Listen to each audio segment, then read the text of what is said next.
participants who are none other than the legal professionals on behalf of Madras Presidency Lawyers Forum.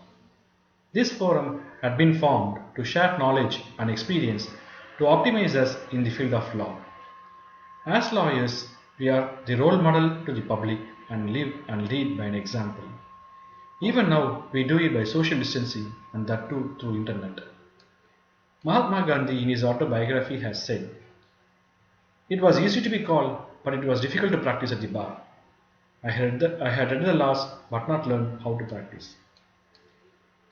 He had also further said about the Civil Procedure Code, "The study of Indian law was a tedious business. The Civil Procedure Code I could in no way get on with." Today, we are going to have a session on the topic Institution of Summary Suits by our brother N. Prakash.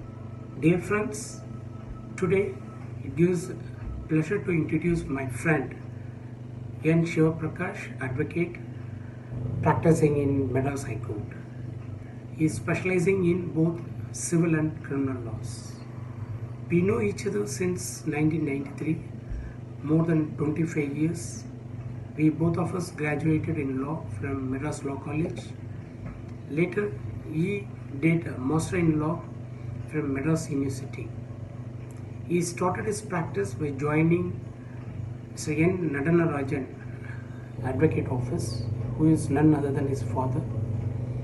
Later, in order to acquire knowledge on other fields of law, he joined late V. Ramachandran, senior advocate, who was specialized in taxation.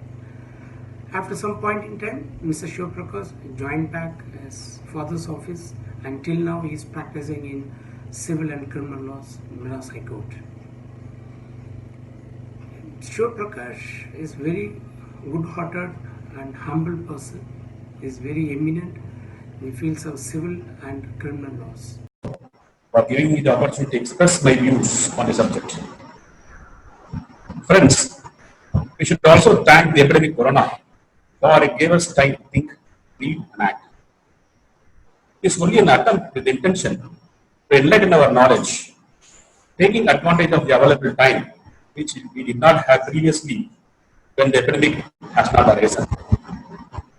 The legislators, at their wisdom, have made enactments in order to satisfy the legal issues that arises or may arise at a future date. Yet, as the position of law is changing as we get the experience by interpreting the provisions of law. Friends, let us today make an endeavor to go through the provisions of Article 37. Before starting, at the time of choosing the topic, I thought it was only a very small chapter to be discussed in the CPC. But when I started to explore, it was really interesting. Summary procedure. Previously, it was named as summary procedure on negotiable instruments. The words negotiable instruments after the word summary procedure was omitted by Act 104 of 1976. The object of summary procedure is to prevent unreasonable obstruction by the defendant who has a defense. Normally, a civil suit for recovery of money takes its own sweet time for disposal, and the challenging part of the litigation of the legal system is the execution of the degree obtained, as there is always a saying in the legal parlance that the trouble arises only at the time of executing the degree. Now, let us go into the provisions. To what the summary procedure applies?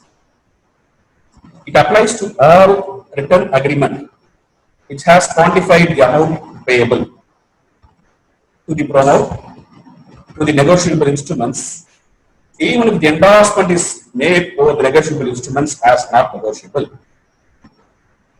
to your check, to your hundi, and a suit for recovery of rent and a lease deed is also maintainable under summary procedure.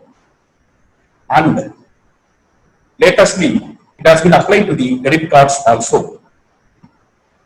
Friends, before going into the topic, let us read the provisions. As many times we have read, some might not have read. I have also not read at the college days. Now, for the benefit of all, I will read the provisions. Order 37, Rule 1. Codes and classes of suits to which the order is to apply. This order shall apply to the following codes, namely high courts, citizen courts, and courts of small classes and other courts.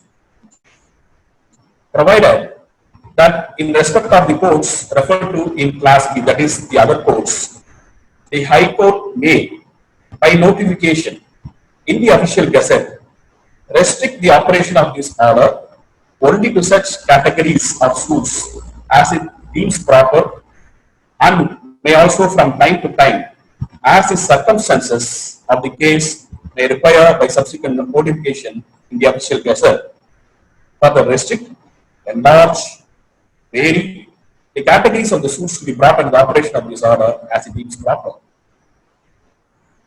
Now let us go to section 2, sub-rule 2.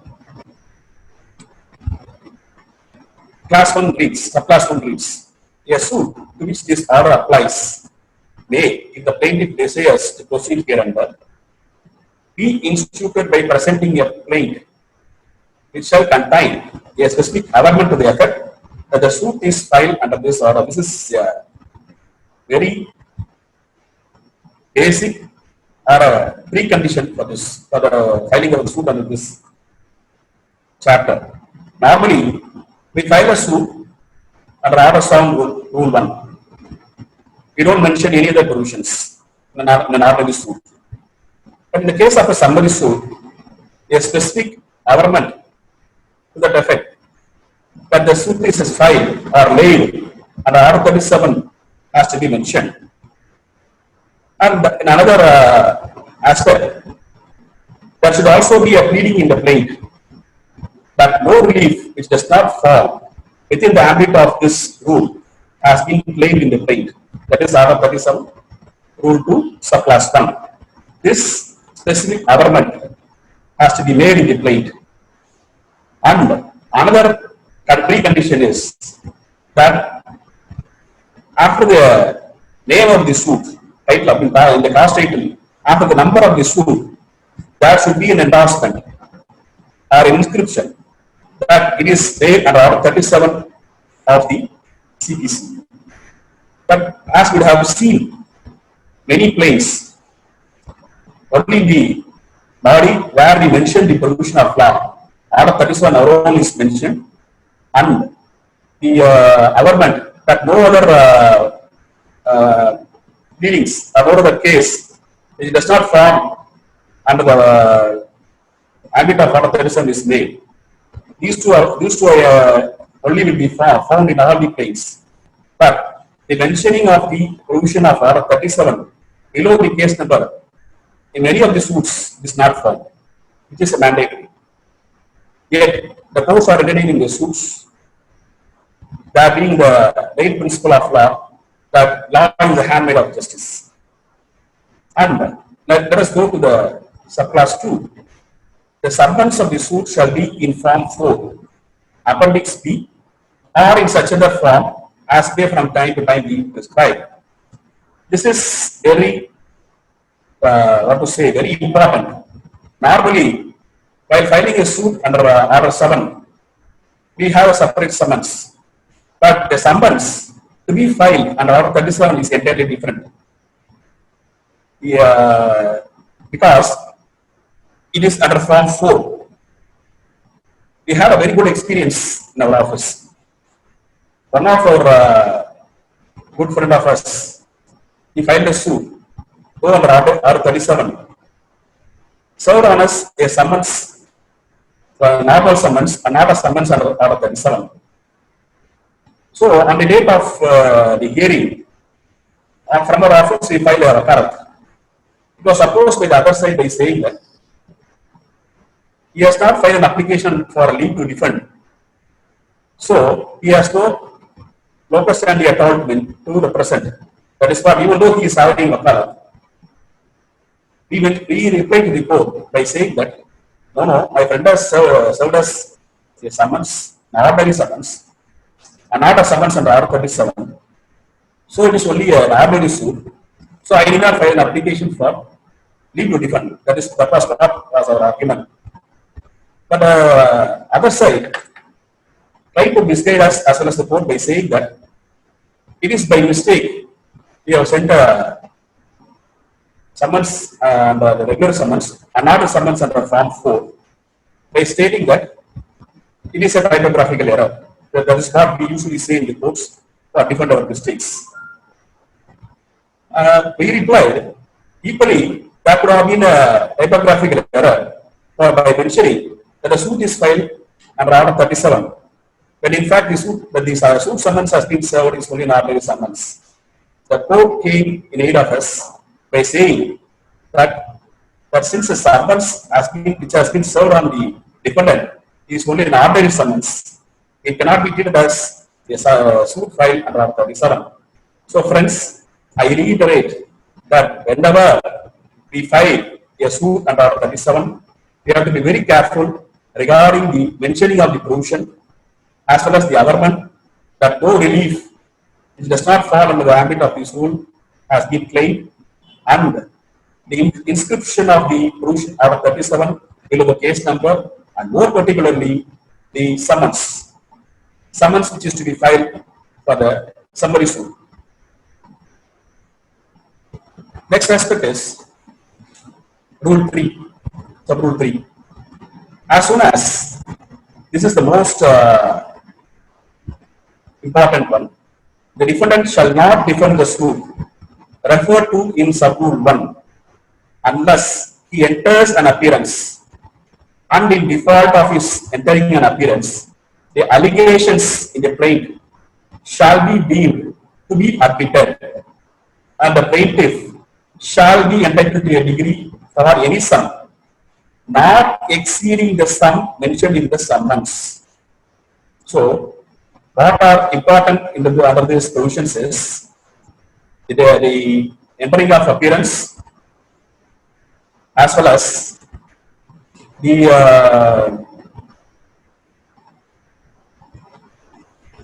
sorry for this.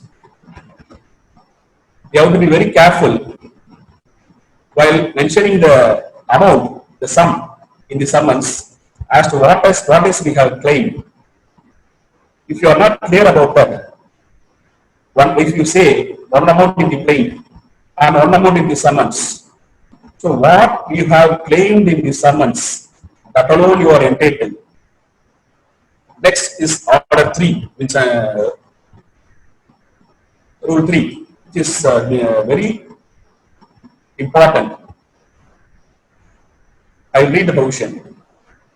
In the suit to which this order applies, the plaintiff shall, together with the summons under Rule 2, serve on the defendant a copy of the plaint and annexures thereto.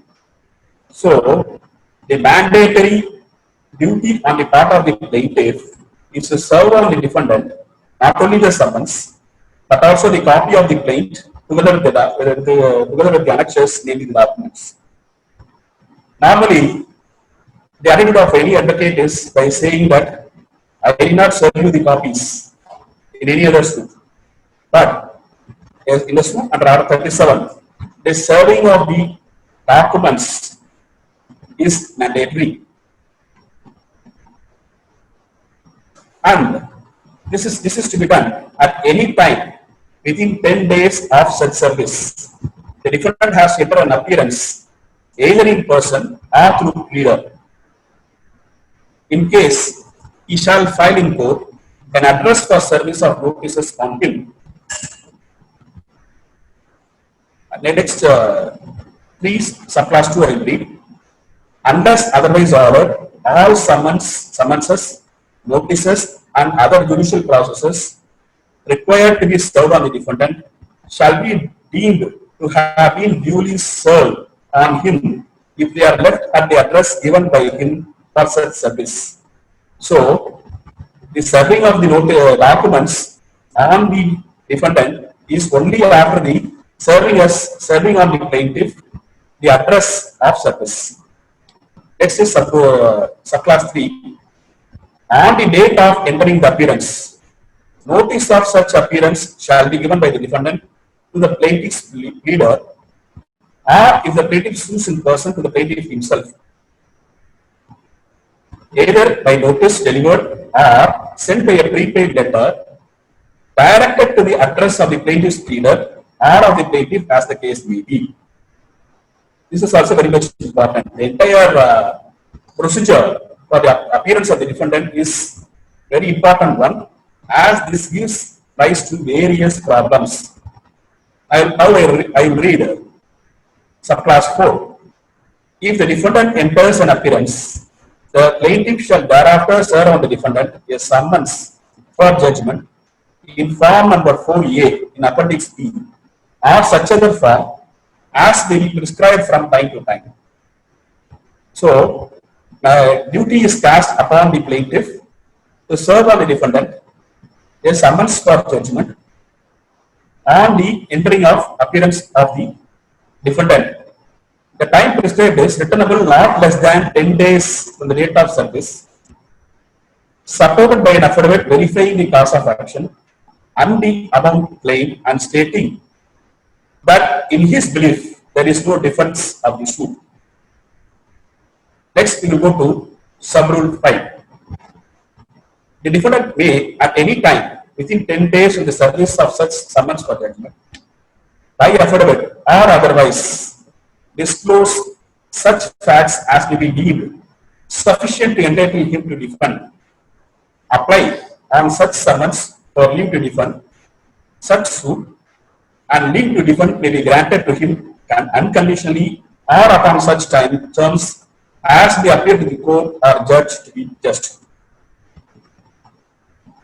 This is sub-rule 5 is very important because we have more or less narrate or in a Christian manner we have to say what are all the defenses for the suit laid by the plaintiff, the affidavit. Because in the filing an application for seeking leave for leave to defend, the parties are not permitted to adduce any evidence.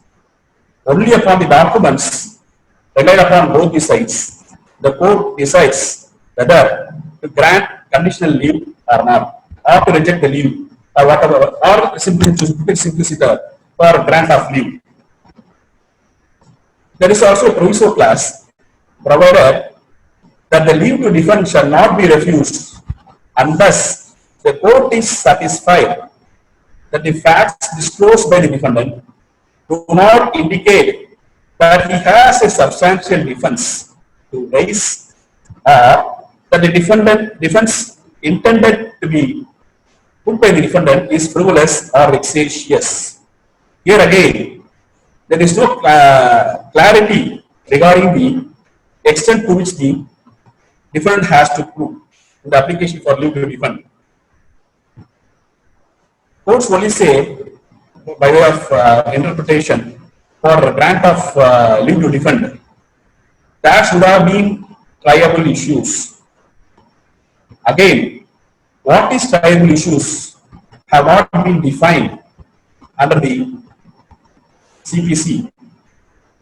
Judges, by their wisdom, by applying the provisions of law, have tried to explain what are triable issues. Regarding that aspect, I will narrate you afterwards. Next, another proviso is provided further that where a part of the amount claimed by the plaintiff is admitted by the defendant to be due from him, leave to defend the suit shall not be granted unless the amount so admitted to be due is deposited by the defendant in court. This is a case where the defendant partly admits the claim, or where the defendant admits the claim of the plaintiff in court. In either case, leave can be granted to the defendant only on a condition that the defendant has to furnish the amount as security or deposit because the grant of leave is a discretionary power of the court, and court may either grant leave conditionally or unconditionally. At times, it may even fix time for the disposal of the suit. So, friends, while drafting the application for leave to defend, let us be clear on what the defendant actually wants to express in the affidavit. Let us discuss with the defendant, get his concurrence, and thereafter make an averment in the affidavit regarding the admission of the claim. Because when once it is admitted, duty is cast upon the defendant. The plaintiff has no duty at all, because when once you admit the amount, duty is upon you to disprove thereafter. Next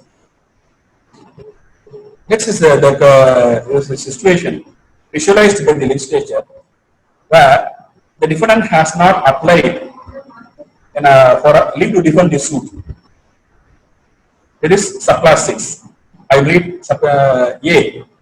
If the defendant has not applied for leave to defend, or if such application has been made and is refused, the plaintiff shall be entitled to judgment forthwith. Here it imposes two cases where he has not applied for leave to defend. The application made by the defendant has been refused. So two situations. In those two cases, the plaintiff is entitled for a judgment forthwith. No evidence is needed on the side of the plaintiff. So now what our understanding by reading this 6 is that when once the defendant has failed to apply for leave, or when the leave is refused, passing of a judgment and degree in the suit is automatic. It will be given an illusion to us that the passing of the degree in the suit is dependent upon the grant of the leave. Though it may appear to be so, courts have repeatedly held that the dependent theory is not applicable to Order 37. Here let us visualize a situation where the defendant has challenged the refusal of a leave to grant by way of revision or appeal, since both has been held by the Supreme Court as well as our Madras High Court, but they are challengeable. If that be a situation where the defendant has preferred an appeal or a revision, and the appellate forum or the High Court has set aside the order passed, set aside the order of the dismissal of the petition for leave to defend, that means the application for leave to defend has been restored. In such a case, the normal presumption of any person is that since the passing of the degree in the suit is based upon the grant of leave, refusal to grant of leave, refusal to grant of leave. If the petition for grant of leave is restored by way of an appeal or by a revision, the degree is automatically set aside. That is not so, my friends. You have the degree judgment and degree passed in the suit has to be adjudicated by the defendant. If that is not done so, the mere setting aside of the order or the degree passed in the petition for grant of leave to defend cannot give the defendant any right. So, in a nutshell, there will be only a degree which has remained unchallenged by the defendant. That is what the presumption is. Next, subclass B, I read. If the defendant is permitted to defend as to the whole or any part of the claim, the court or judge may direct him to give such security and within such time as may be fixed by the court or judge, and that on failure to give such security within the time specified by the court or judge, or carry out such other directions as they have been given by the court or the judge, the plaintiff shall be entitled to judgment forthwith Here, let us assume a situation where the defendant has applied for praying for grant of leave to defend the suit, and the court has also granted the leave on certain conditions. And if the defendant has not satisfied any of the conditions granted by the court, that will not give any right to the defendant to contest the suit. The suit will be decided forthwith as if it will go to the original position where as if the defendant has not applied for the leave to defend and the plaintiff is intending for the judgment forthwith. Next, subclause 7. It's a very interesting provision. The court or judge may, for sufficient cause shown by the defendant, excuse the delay of the defendant in entering an appearance or in applying for leave to defend the suit. So, what is sufficient cause has not been defined under the CPC. Unlike in R9 Rule 13, a case where the defendant files an application for setting aside the ex parte degree, what is to be stated by the defendant in the affidavit is the reason for his inability to appear. But whereas in the provision under R 37, it is slightly different. It says sufficient cause. But we have to now read with Rule 4. I'll read the Rule 4, that is the power to set aside the degree. After degree, the court may, under special circumstances, set aside the degree and if necessary, stay or set aside execution, and may give leave to the defendant to appear to the summons and to defend the suit if it seems reasonable to the court so to do, and on such terms as the court thinks fit. First, what is important is special circumstance. Again, what is special circumstance? Nowhere the CPC defines what is a special circumstance. Already I told, Order 9 Rule 13, simply how you can say the reason which prevented you from appearing. But for when you file an application of Order 37 Rule 4, what is required is you have to narrate a special circumstance. Again, special circumstance, as I already stated, it is not defined under the CPC. Courts, by their wisdom, while applying these provisions, have told what is special circumstance. Special circumstance, the dictionary reads an extraordinary situation. And another situation is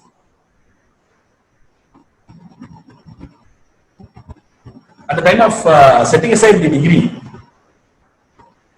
the court can also grant leave to the defendant to appear.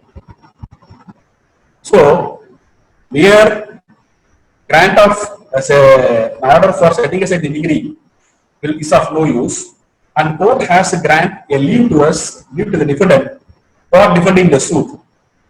And also, here also the power is granted to the court to fix the terms on which the conditions in the leave to defend can be granted. So, my friends, the position Rule 3, Rule 4, that is the play area of any advocate, any trial lawyer. So, we have to be careful at every stage when you are handling the case under 37. Next, I will go to the Rule 5. That is power to order, bill, etc. to be deposited with the court officer of court.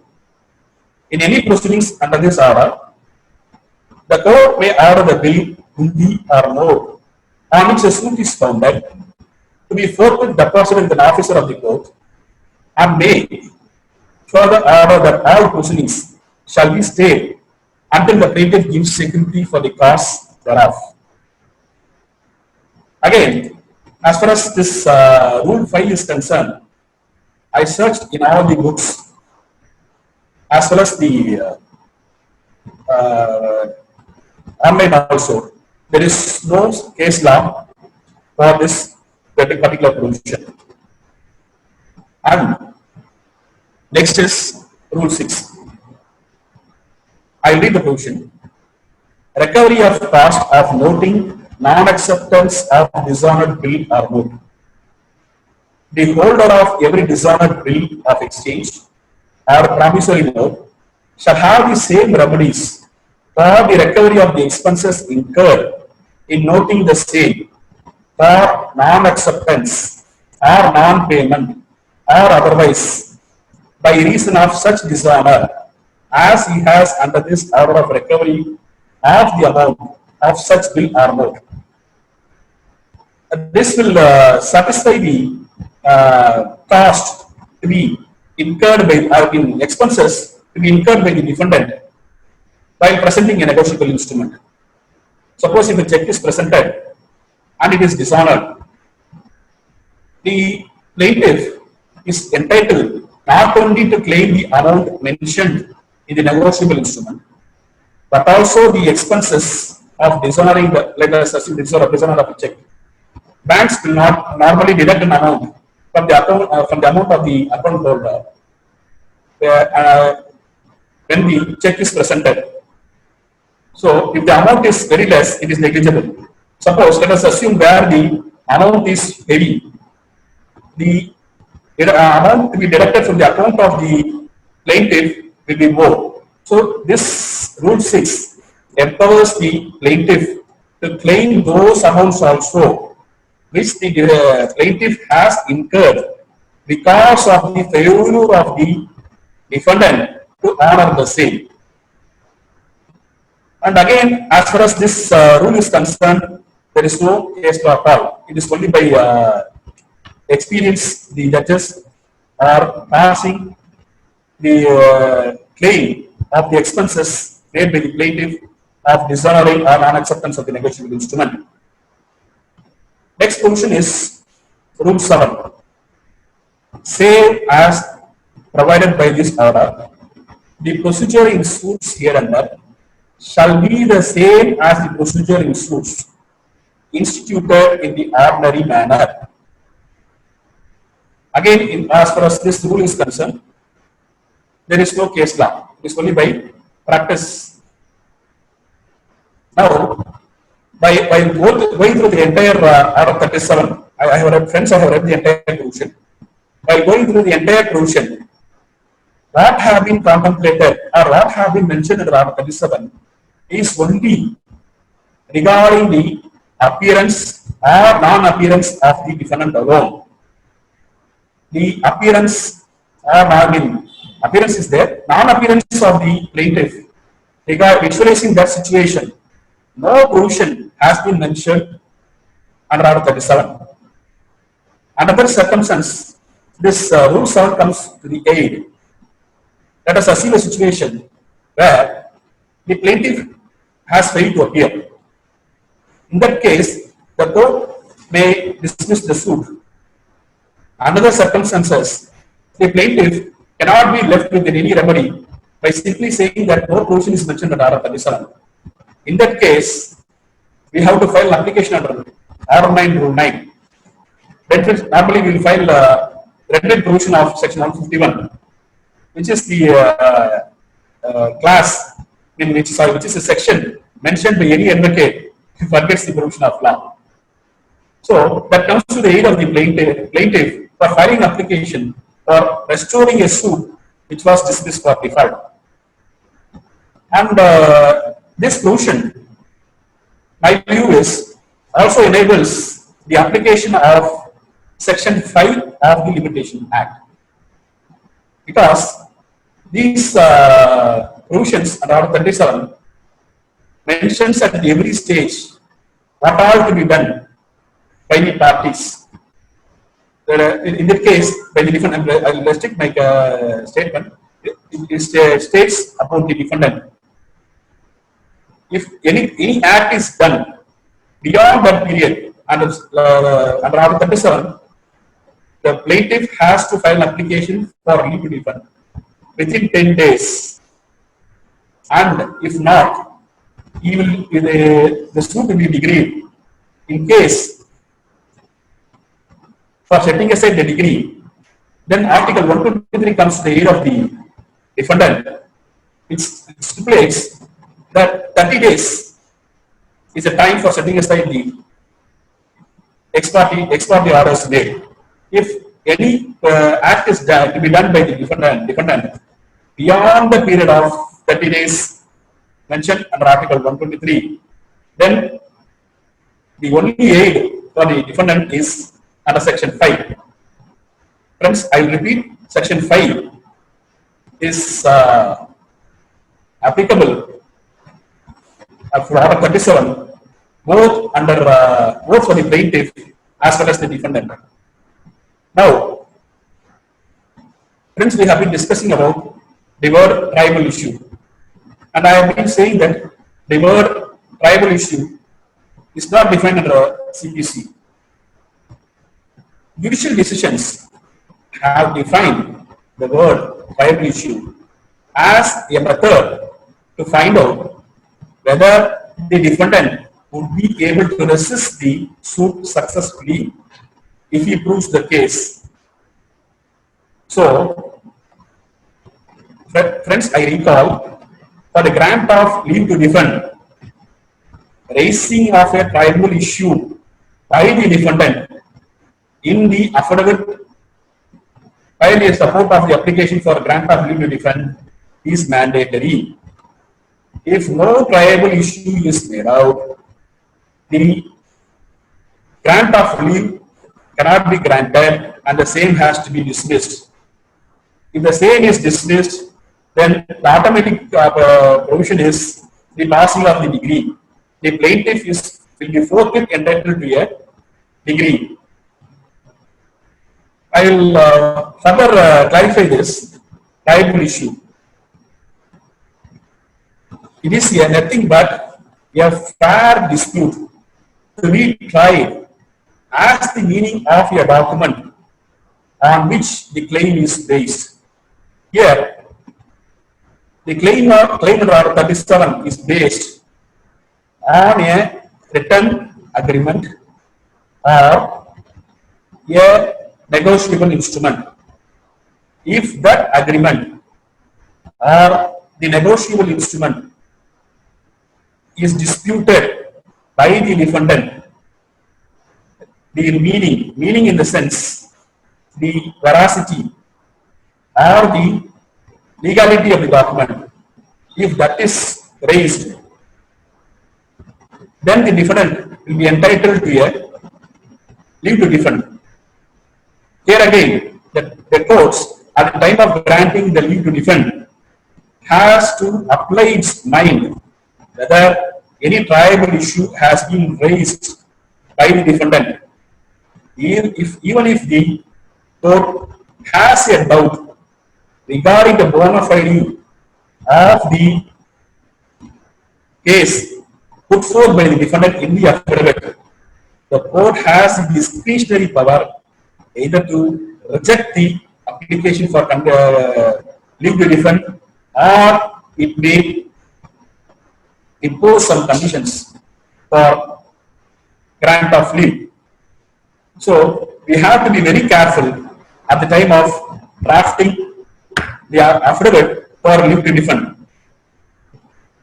Sorry for a moment, friends.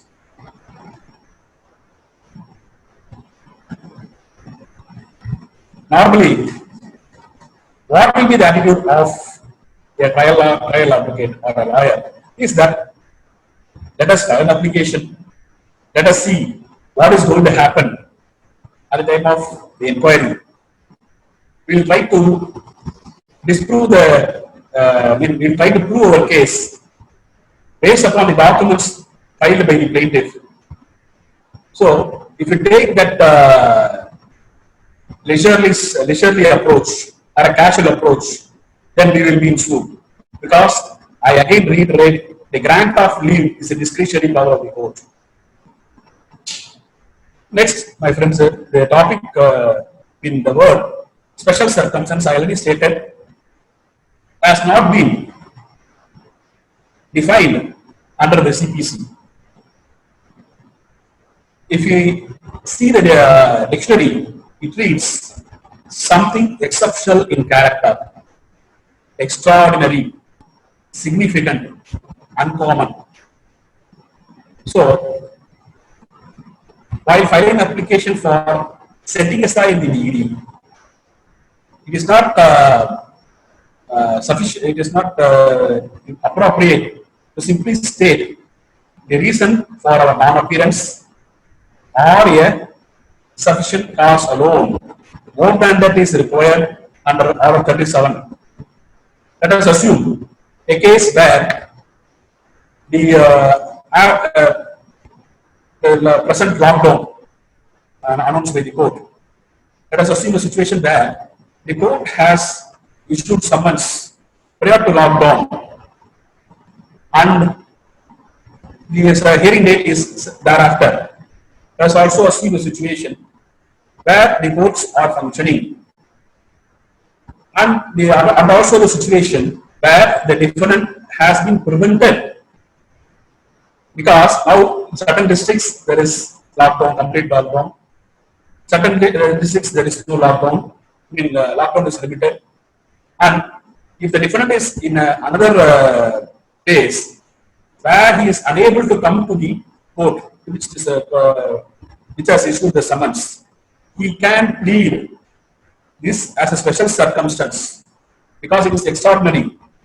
The spread of epidemic is not normal circumstance. Let us also assume a situation where he undergoes any medical treatment or some of his close relative has expired within his house. In that circumstance, the defendant cannot be expected to come and appear before the court. So, though the special circumstance is not defined, friends, I repeat, for at the time of filing an application or setting aside the ex parte degree, we have to be very careful to try to frame out a case. At times we have to do to safeguard the rights of the parties, because the right of a party cannot be denied by technicalities, that is by view. In such be the circumstance, the defendant, the client, is relying solely upon his advocate, and we as advocates have to be very careful, very cautious while drafting an application or setting aside the degree. Friends, I love go to the citations. The oldest citation which I could rely upon is of the year 1951, passed by our Madras High Court. It is the judgment pronounced by our great judge, Justice P.V. Rajamandar, who was the Chief Justice of our Madras High Court. A very interesting question arose in this case as to whether Order 37 is applicable to original site. Friends, at this juncture, I want to say that Order 37 Rule 1 was inserted by Act 104 of 1976, and this Rule 1 was not applicable. Rule 1, I recall my memory, the applicability of the Order 37 to the courts, to the High Court, Citizen Court, Small Class Court, and to other courts which the High Court may notify. So this case has arisen before the Amendment Act 104 of 1976, and probably the fairness of the judge as well as the advocate can be seen in this. The advocate who filed the case has very boldly stated before the court that there is no case law, There is no case law at all regarding this aspect. The aspect is applicability of Order 37 to the High Court original site. And the judge was also very fair enough to record the same, venture it by laying a law as to whether Order 37 is applicable to high courts or not. They have referred to various provisions, and one important aspect or provision of law which they relied upon was Order 49. For the convenience sake of my friends, I will read as to Order 49. Honestly speaking, friends, I have not read this provision at all before seeing this citation. This says, Order 49, Rule 3, I am reading, friends. Application of the rules.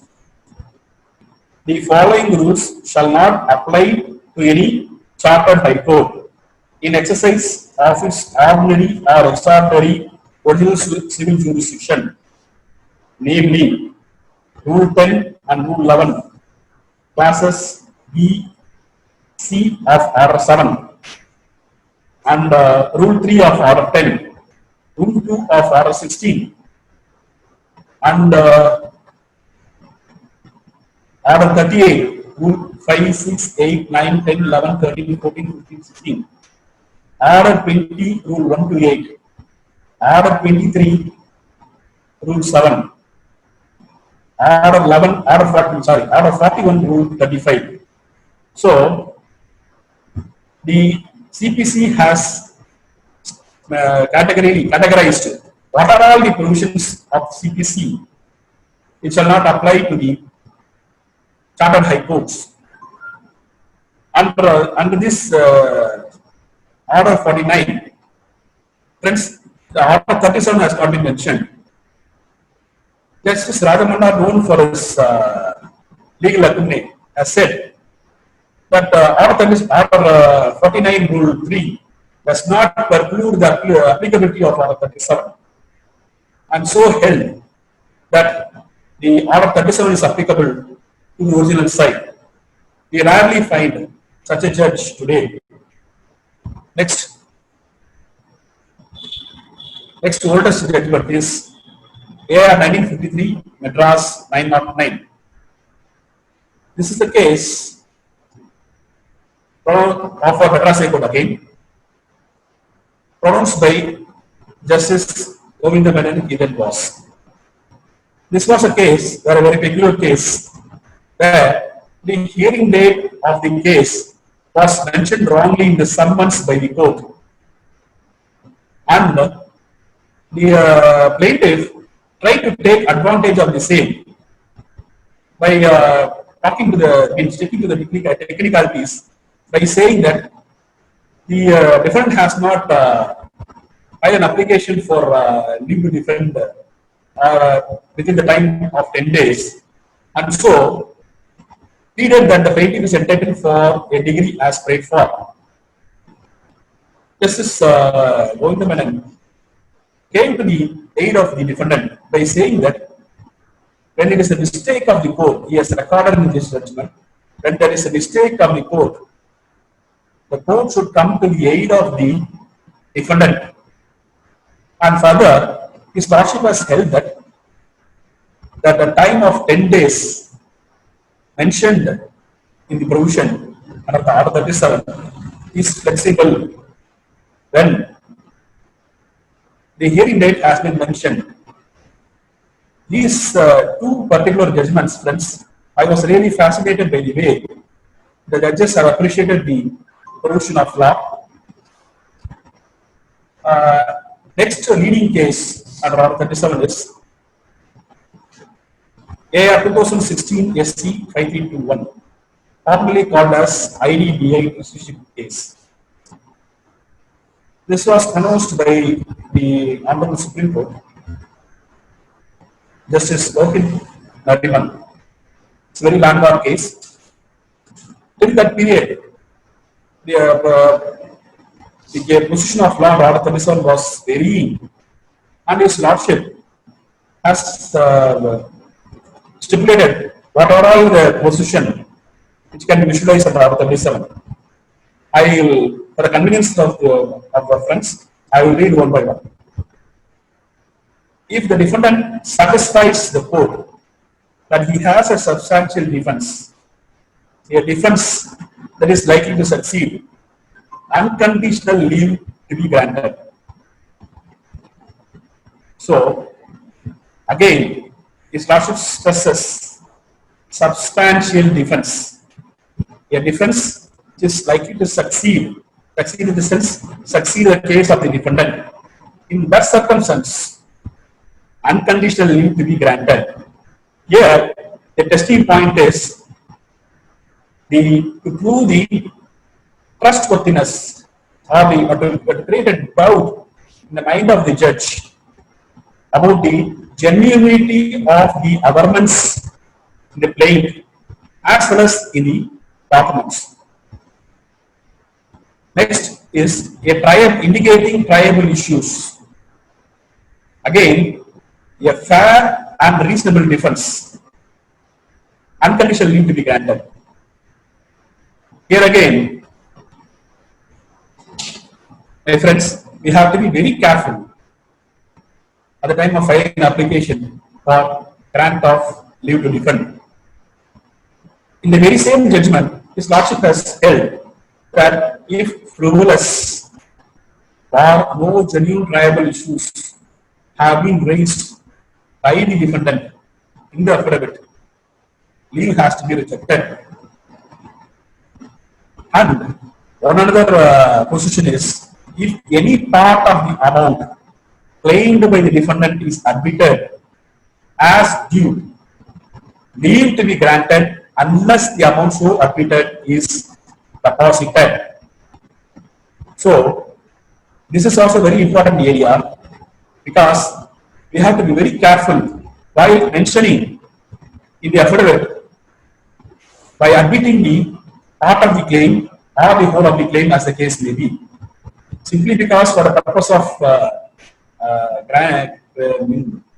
getting for a leave to defend, we should not plead something which is not, cannot be substantiated by the defendant. We have to clarify twice or thrice with the client before stating or admitting in the affidavit that the amount as claimed by the plaintiff, a part of the amount, a part of the amount. In this IDBI case, the defense raised by the defendant, it created a doubt in the bona fideness of the defendant in the minds of the judges.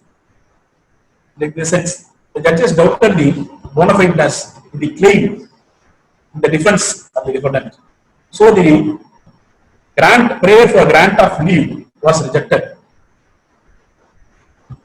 So we have to point the words in such a fashion that it does not give a ground to doubt the genuineness of the claim made in the affidavit. And another famous case for grant of leave is DK Enterprises versus Shiva Steels, reported in 2010, 9 SCC 256. Here again, the affidavit should disclose triable issues, and if the affidavit does not disclose triable issue, the leave petition should be dismissed. Here, I would like to emphasize one point. Simply, we should not say in the affidavit that the document is the document based upon which the claim of the plaintiff cannot be entertained in one word. We have to give the reasons or the basis on which we are defending the case of the plaintiff. Not only we have to prove our case, we have to disprove the case of the defendant only in the affidavit. And we cannot, without any averment in the affidavit, we cannot rely upon the documents, as it is very basic in civil law that without any pleadings, documents have no relevance. I reiterate, the documents cannot be relied upon by the defendant in the lead to defend application without any averment in the affidavit. So we have to be very careful at the time of framing the in drafting the affidavit. We have to express what all we want to put forth by our oral arguments in the court. We have to reduce that into the affidavit. If that is not done, we will miss out some points, and that will be advantaged for the plaintiff. Another citation for setting aside the degree. Already told you, Order 37 Rule 4 enables the court for setting aside the degree. This is the case law. TVS Skyshop Limited versus Reliance Communication Infra Limited. Reported in 2013, 11 SCC 754. In this case, Justice G.S. Singhi and Justice E. Gopala Gowda have held that the affidavit filed in support of the petition for grant of leave to defend, petition for setting aside the ex parte degree as state the special circumstance required for setting aside the degree. Normally, the attitude of any advocate with time of filing Order 9 Rule 13 will be is we have stated the reasons for allowing the application that will suffice for setting aside the degree, and we will also try to take an advantage by saying that the degree obtained is not passed on merits.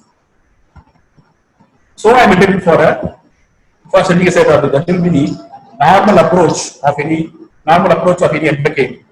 But at the time of filing an application for setting aside the degree under Order 37 is very special. Not only the provision is special, the petition for setting aside is also special. We have to state the special circumstance which prevented the defendant from appearing before the court, unless and until that special circumstance is not defined, it's not stated in the affidavit. Again, in the affidavit, the petition for setting aside the degree will be dismissed. Extraordinary, I reiterate, friends, extraordinary circumstance has to be mentioned in the affidavit. And another important or normal query or doubt which rises in any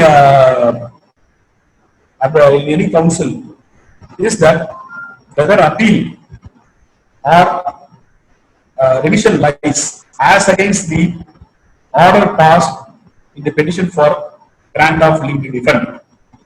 That has been settled by the Honorable Supreme Court in Vada Arun Asbestos versus Gujarat Water Supply case, reported in 2009 2 SEC 432. Wherein the lordships have held that not only a regular appeal is maintainable, revision is also maintainable under 115 and 227. As regarding the applicability of 115 of CPC, the lordships say that for filing a revision under 115, what is mandatory requirement is that the application, that the grant of degree should not have disposed of the suit.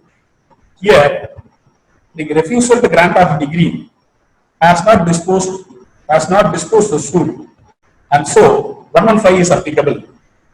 When 115 is applicable, the lordships have also held Article 227 of the Constitution of India is also applicable. This has been followed by our Honorable High Court Madras. His Lordship Justice Nagamothu J. has applied the principles in Shivasu Canadian Clear International Limited, reported in 2013 2 CDC 305. This is also again a landmark case. And another doubt normally which arises is whether the provisions of Order 37 is applicable to credit cards. This has also been settled in Praveen Kumar versus HSBC, reported 2014 CBC 828. Because credit cards are issued only based upon a written contract. And since the basis is a written contract, the suit under Order 37 is maintainable. Further, friends, while reading conjoint reading of CPCA Order 37 as well as the Commercial Codes Act, a question arose in my mind, a debatable issue, as to what will be the beneficial to the litigant, whether the filing of a suit under Order 37 or a filing of a suit under the Commercial Codes Act 2015. My view is that at the time of framing the or formulating the Commercial Codes Act, the legislatures have kept in mind the principles or the purpose of introducing the standard procedure of Order 27 in the CPC. So that is reflected when we read the refer to Rule 2 and 3 of the Chapter 13A, the procedure for the conduct of these commercial suit. That is, my view is that is those provisions are in line with Order 37. Friends, the wisdom of legislators is tested before the court of law, the various interpretations. So my respectful view is regarding the applicability of Order 37 under the commercial codes. The filing of the suits under the Commercial Codes Act 2015 will be more beneficial, as there is a time stipulated, fixed time stipulated under the Act. So that will be more beneficial. Under the principles of conducting the suit under the Commercial Codes Act is in line with Order 37. So I will stop with this. I think I have taken much of your time. Friends, I thank you very much for your valuable time. Friends, I think we have heard, we have been enlightened on the provisions of filing a suit under as a summary suit. I now request the participants to raise their hands for any queries to be clarified, so that we can, in by order, allow the persons to raise the questions. And once the person has asked the questions, they can unmute themselves after asking the question, so that the participant can easily understand the clarifications. I now request the participant to raise the hands so that I can unmute them.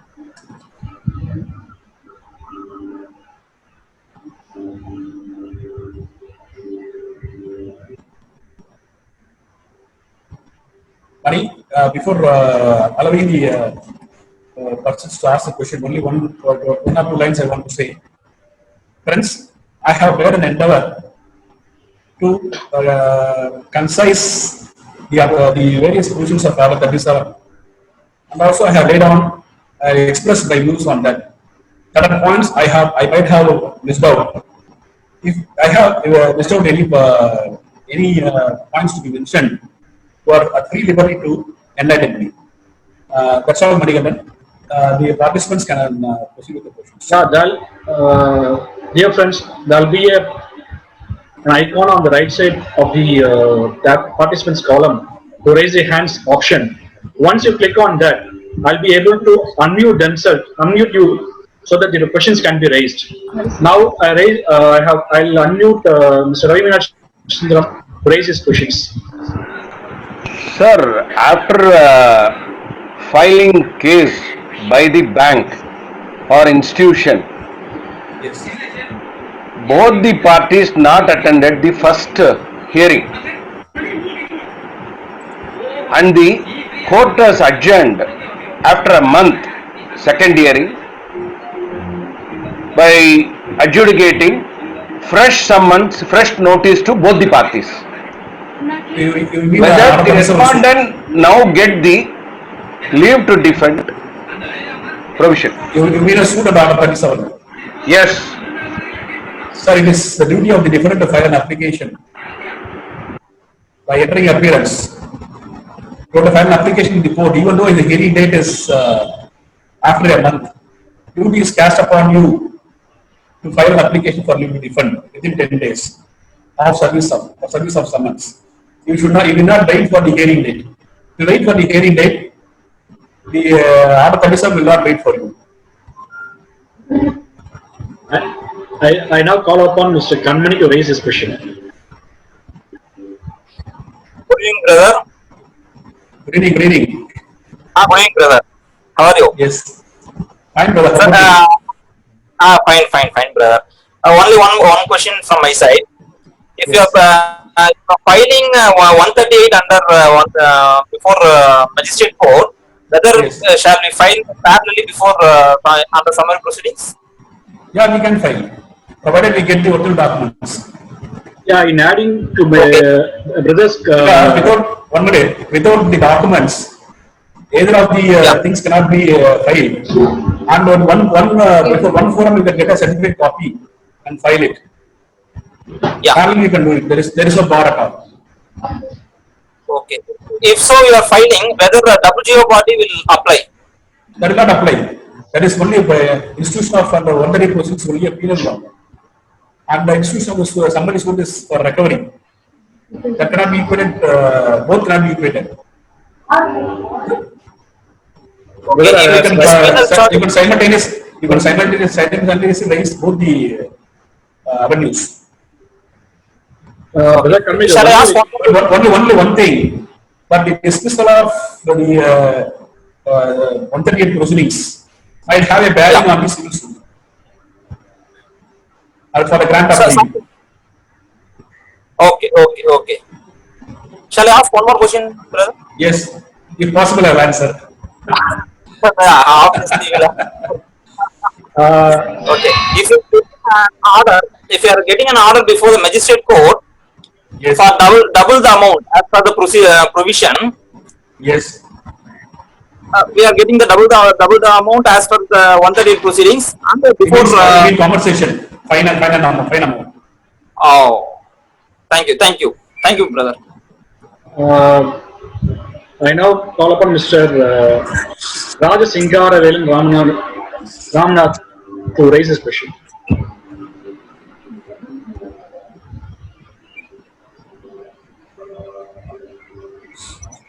Good evening, sir. Yes, good evening. Sir, that summary suit proceedings are there, no, sir? Once, Yes.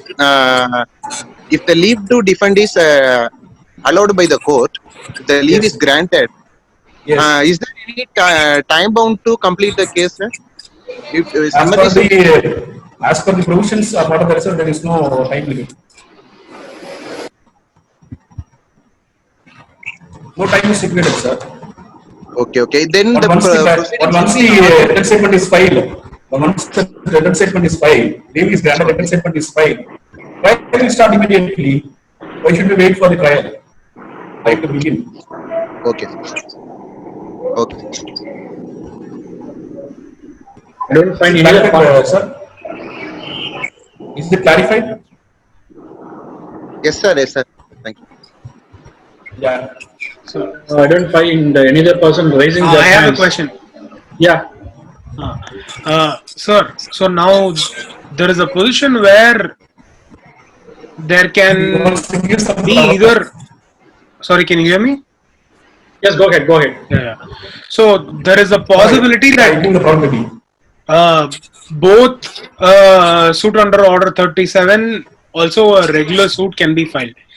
Now, in which case should Cannot be both. How can you institute two suits for the same relief? No, I'm not filing two suits. I'm saying prior to filing, I have cause of action for filing in one of the two. As in, You may choose under order 7 or under order 37. It is your choice. but what would be a more prudent choice and under what conditions? I do a choice to order 37. Because once the defendant is refused grant of leave, settled for a degree, why should you wait the face the ordeal of a trial? So filing under Article 37 will be actually correct. Because there is no time limit at all under regular suit under Article 7. True. Once under Article 37, if the leave is refused, suit has to be decreed. Yeah, adding to the Swatakash's answer, we have another option under commercial suits. You can also try on that, provided it falls under the list of. He is asking which is beneficial. Whether a regular suit or a suit under Article 37. No, I want to. True, but I want to keep in mind other things also, as in the court fees, and I want to keep in chance the probability at appeal that I will be remitted back to another trial. So keeping those things in mind. Whether it's a normal suit or a under chapter suit, it does not vary at all. Only the time restrictions is there. Time stipulation only varies. It actually helps the result oriented one. So Article 37 only will be beneficial in all aspects. So if you want to give a finality at the earliest, I will use Article 37 is beneficial. Sir, I have a question. Yeah, you are. Sir, if the leave to defend is rejected, can we file another case, sir? Another suit? How can you? There will be a degree as against you, no? Sometimes it happens that you are not able to, or you have not filed leave. It will be restituted, no? Like under the normal suit, we cannot file, sir. Only. Yes, your right is precluded. Cause of action is one and the same. How can you have two suits for one cause of action? So under that protection will be rejected. Okay. And one more, sir. I have doubt regarding this special circumstances and sufficient cause, sir. Yes. So. It is only too hypothetical and we have to be very careful. That's what I would say. There is no definition at all under the CPC. Normally, what we state in an application for certificate of expert degree and R9 Rule 13, more than that is required. That's what I would say. There is no yardstick for that. Okay, but still it gives specific distinguishing. It's a discretionary power. You have to keep in mind the discretionary power of the court. Okay. Okay, sir. Okay, I think I have clarified you. Yes, sir. Thank you, sir. Thank you. I now request my father, Ananarajan, to raise his question.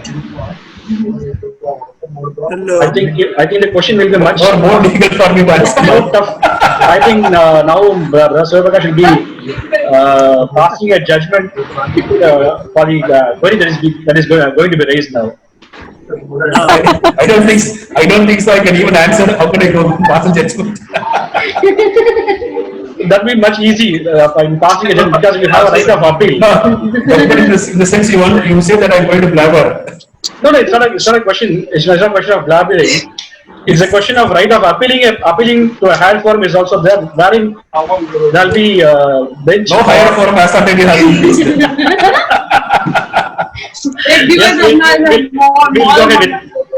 we'll go ahead with the questions.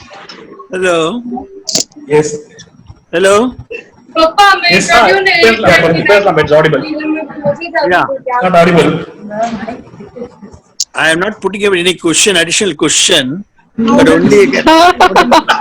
No, 1 minute. I am only complimenting the lecture given by Mr. Shiva Prakash. This is not a suit specifically reserved for negotiable instruments alone. This is a suit covering the all liquidated sum. Any ascertained liquidated sum, you can file this suit. That's what I told in the beginning itself. Everyone was putting the question as though in the negotiable instruments. I didn't have the opportunity to read the questions. Yes, it is a chapter dealing with all liquidated amounts due. Yes, correct. And also written agreements. Yes. And another question is, as raised by as raised by Jayanti Shah, once you have opted to file a suit under Order 37 and your leave to defend is granted or denied, you cannot go for one another suit, a different suit, Yes, sir. because you already exhausted the cause of Res action. judicata principle will apply. Res judicata will apply. Yes. So you have already exhausted your rights under that particular cause of action. Okay, thank you. Anything, Pat? Yeah, is any other person to raise a question so that I can ask the speaker to reply on?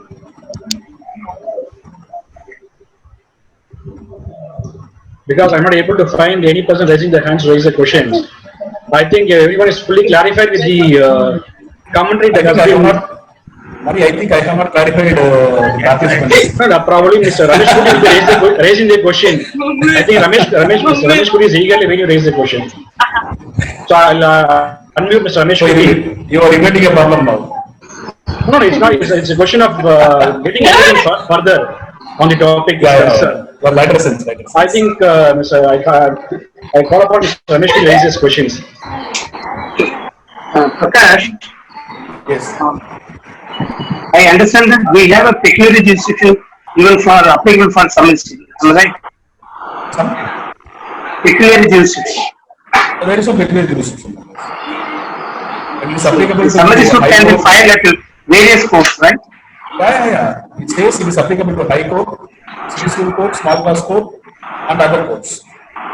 So how can there That be means that the peculiar jurisdiction is also applicable, right? Depending upon the value of the suit, we can value of value of the the claim. Yeah. I vaguely remember that we have been fighting for a suit to be filed before Chengalpattu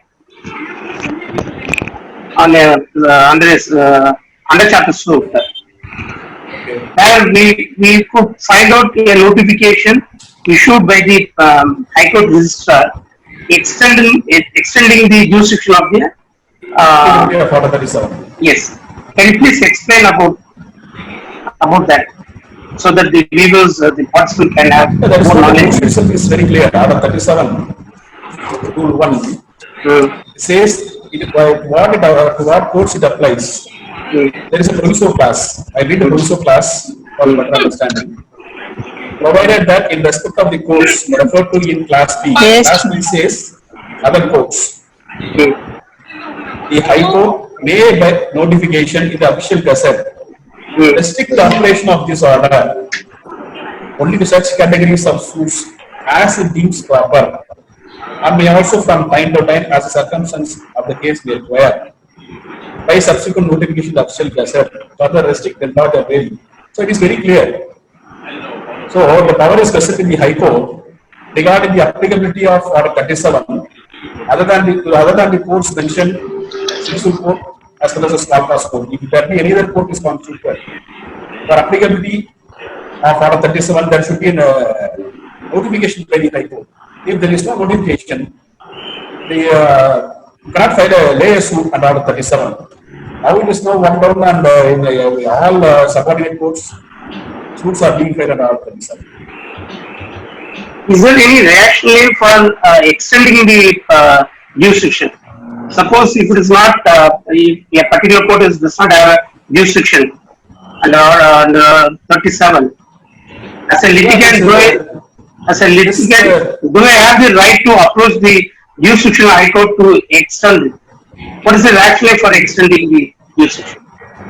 If that is, let us assume it's a visualize a situation where the High Court was not notified.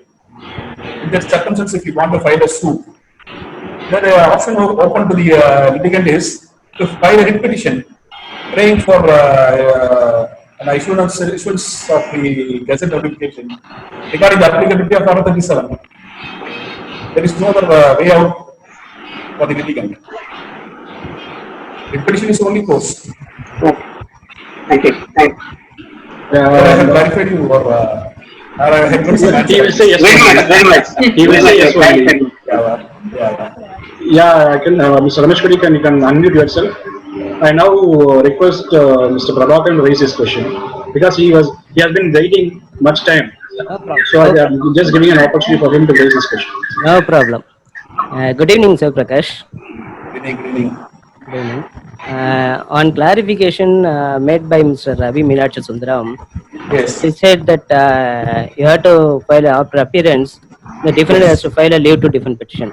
Yes. But before that, he has to file a memo of appearance and give a notice to the council on. That is what Rule 2 says. Yes. Rule 2, Yes. I think Rule 3, His Class question 3. was, his question was Ah. whether having to wait for the hearing date for you to become. Yes. But on. You cannot wait for the hearing date. Let us assume a situation where Yes. summons is served on you and the hearing date is posted after a month. Should you wait for a month? No, he need not wait, but he has to give a memo of appearance and. That is it. That is automatic. That is automatic. Yeah, that's But it. I have said at the time of I have cut short it for the purpose of hearing answer. Okay, no problem. I think I have explained your query also. Oh, yeah, sure. And he said that leave to defend petition has got to be filed. That's why I clarified. Before Yes. that, he has to file a memo of appearance and. Yeah, that is automatic. See, without filing a memo of appearance, what is your purpose to file an application for leave to defend? After that, he has to file a summons for judgment, you know. That is not the duty of the plaintiff. Yeah. Now, after serving So summons. now we have visualized the situation. Huh? His answer, his query is whether having to wait for the hearing date or we have to file an application beforehand. Yes. So if you wait for the hearing date, time will have run out. That, yeah, that's true. He has to immediately file a memo. Yeah. Okay, thank you. Yeah, I stand corrected. Right. Yeah, Brother Kanmani, I think you have raised your hand. You can raise your question now. Brother Kanmani?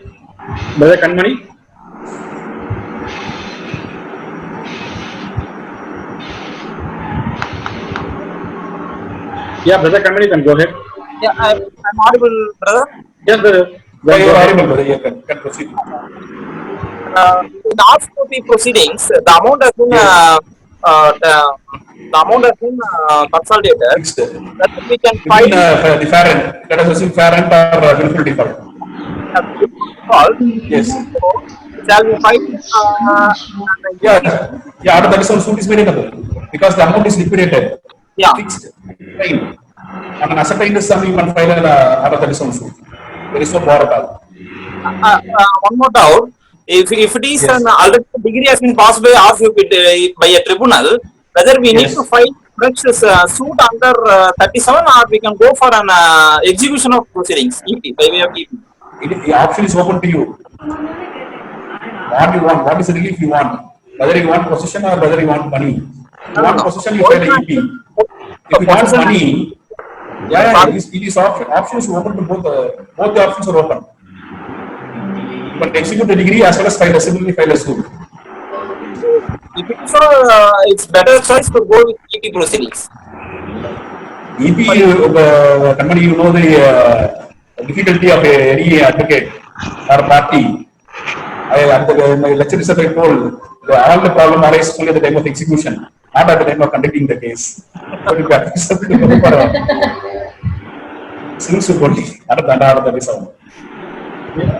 think the question session is coming to an end. Yeah. And the next session of ours is going to be on 15th May 2020 at 4 p.m. And the topic is on GST, Goods and Service Tax, and our lecture will be given by Mr. Ramesh Kuti. And I don't find any other hands being raised. So I take it granted that there is no questions. And, I have less problem now. I now find, I request Mr. Jayanti Shah to have a lot of thanks. Mr. Jayanti Shah. I think Magesh has raised a question. If time permits, we'll go ahead with the question. Yeah, can ask. Yeah, Mr. Magesh, you can go ahead with the question.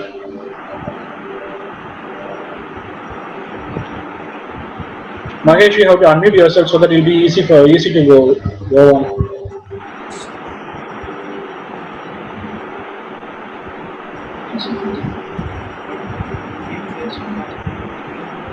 Is it audible?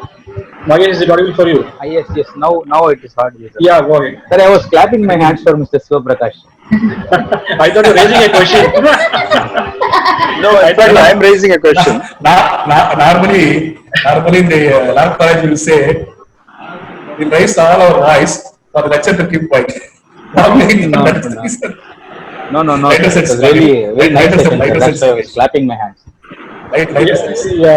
We have been. I have bored all of you by speaking for more than an hour, so let us relax. Yeah, No, sir. It was really a very good session, sir. Yeah, I now request Mr. I can find my friend Gautam.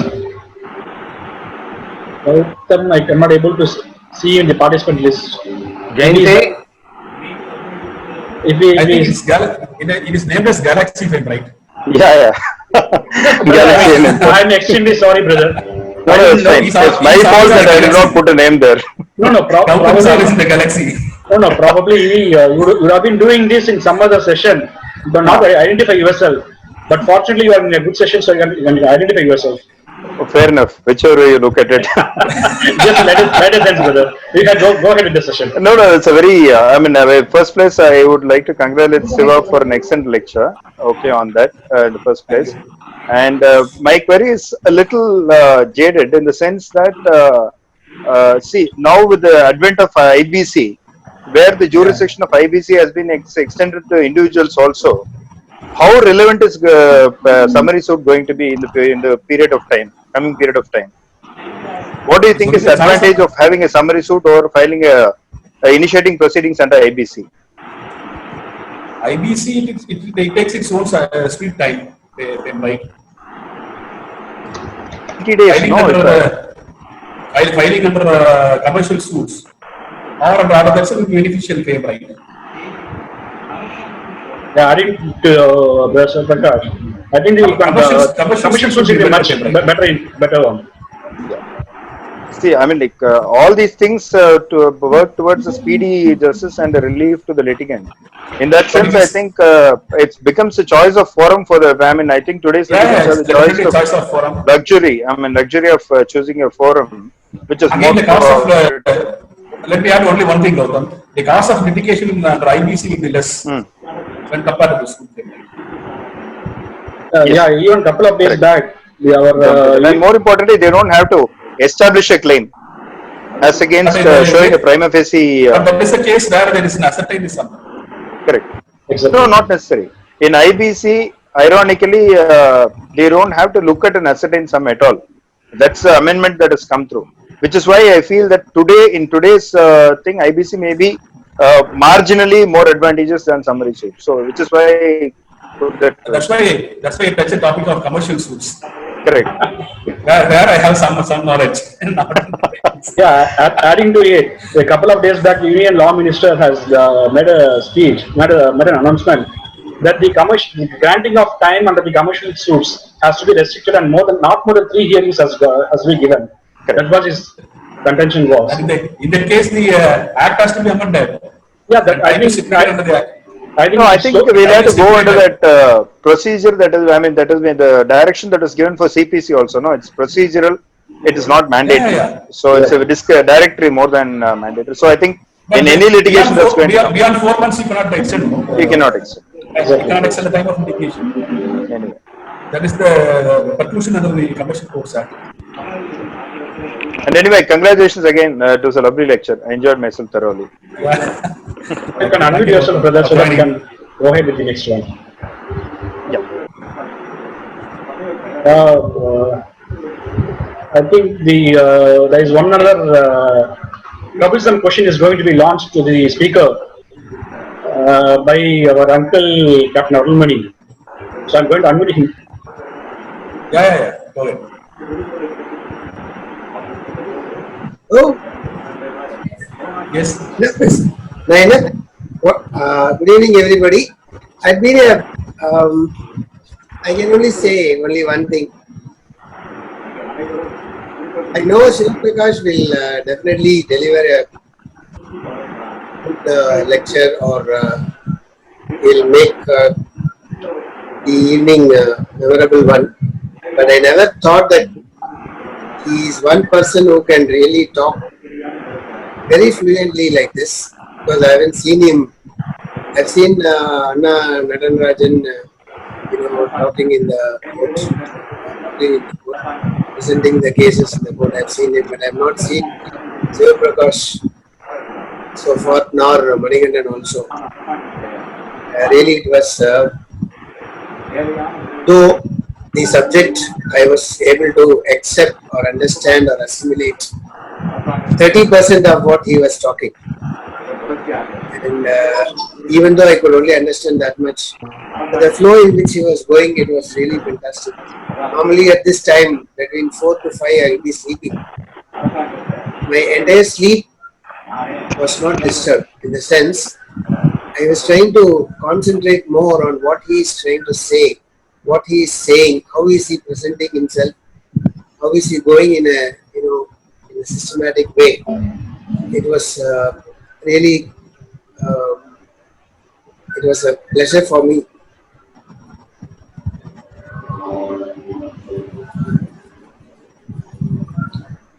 I wish Tata was there today. I wish him all the best. Thank you. Thank you very much. And thanks everybody. Thanks to all the friends who have been listening and who have been benefited by this discussion and lecture. Thank you very much. I deem it a great honor and privilege to propose the vote of thanks on this memorable occasion. First and foremost, I thank our special speaker, Mr. Shiva Prakash, who have shared this knowledge to everyone on summary suits and making the session very interesting and interactive. I thank all the distinguished invitees present here for accepting our invitation. Last but not least, I thank you all my friends for your cooperation in making this this webinar a resounding success. Thank you everyone.